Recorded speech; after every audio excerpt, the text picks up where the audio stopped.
we will look into SightSpeak contact form module. So let's start.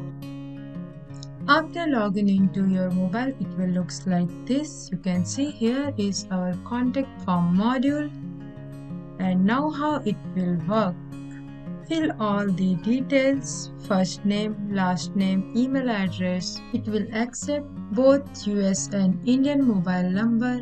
If you will enter 9 digit, then it will show error.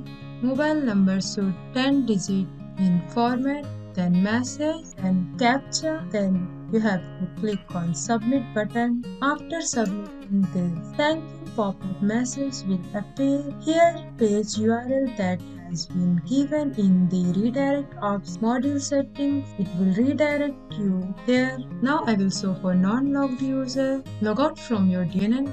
For non-logged user, it will look like this. You can buy this from DNN store. Thanks for watching.